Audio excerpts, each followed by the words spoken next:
নমস্কার, আপনারা দেখছেন ওঙ্কার বাংলা। আপনাদের সঙ্গে রয়েছে আমি সৌমি। নজর রাখবো গুরুত্বপূর্ণ খবরের দিকে।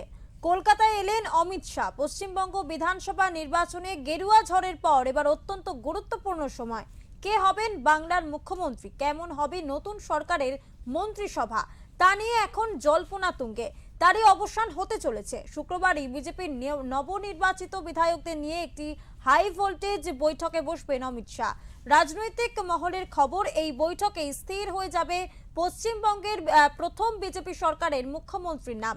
আর শনিবার ব্রিগেডের ঐতিহাসিক ময়দানে প্রধানমন্ত্রী নরেন্দ্র মোদীর উপস্থিতিতে শপথ নেবেন মন্ত্রিসভা।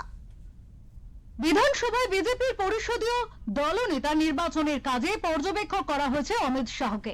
সেই কাজে তার সহকারী হিসেবে দায়িত্ব দেওয়া হয়েছে ওড়িশার মুখ্যমন্ত্রী মোহন চরণ মাঝিকে। যে কোনো রাজ্যে নির্বাচনের পরে পরিষদীয় দলনেতা বাছাই করার সময় সেই রাজ্যে কেন্দ্রীয় পর্যবেক্ষকদের পাঠান বিজেপি নেতৃত্ব। তারা দলের নবনির্বাচিত প্রার্থীদের নিয়ে বৈঠক করেন। সেই বৈঠকেই পরিষদীয় দলনেতার নাম ঘোষণা হয়ে যায়। এটি বিজেপির পরিষদীয় রীতি। সূত্রের খবর, এবার বিধানসভার অন্দরে বিজেপির ভূমিকা বদলাতে চলেছে।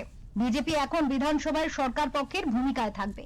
সেক্ষেত্রে নতুন মুখ্যমন্ত্রী হবেন বিধানসভায় শাসক দলের পরিষদীয় দলনেতা। অর্থাৎ এবারের বৈঠকে শুধু পরিষদীয় দলনেতা নন, একই সঙ্গে সম্ভবত সন্ধ্যার মধ্যেই স্থির হয়ে যাবে নতুন মুখ্যমন্ত্রীর নাম।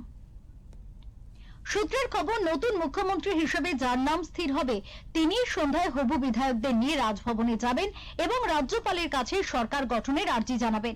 বিজেপির অন্দরে এখন সবথেকে বড় প্রশ্ন, মুখ্যমন্ত্রী কে? যদিও কোনো আনুষ্ঠানিক ঘোষণা এখনো হয়নি, তবে দলের অন্দরে ও বাইরে একটি নামই সবচেয়ে বেশি জোরালোভাবে ঘুরপাক খাচ্ছে। তিনি হলেন শুভেন্দু অধিকারী। রাজনৈতিক বিশ্লেষকদের একাংশের মতে শুভেন্দুর দাবিদার হওয়ার পিছনে রয়েছে যথেষ্ট কারণ। তিনি পরপর দুবার রাজ্যের মুখ্যমন্ত্রী মমতা বন্দ্যোপাধ্যায়কে সরাসরি নির্বাচনী যুদ্ধে পরাস্ত করেছেন। 2021 সালে নন্দীগ্রামে 1956 ভোটে জয়ের পর এবার 2026-এর নির্বাচনে মমতার খাস তালুক ভবানীপুরে গিয়ে 15,000-এরও বেশি ভোটের ব্যবধানে তাকে হারিয়েছেন শুভেন্দু। তবে এই দৌড়ে উঠে আসছে আরো কয়েকটি নাম, যার মধ্যে মহিলা মুখ্যমন্ত্রী হওয়ার সম্ভাবনায় এগিয়ে অগ্নিমিত্রা পল। ব্যুরো রিপোর্ট, ওঙ্কার বাংলা।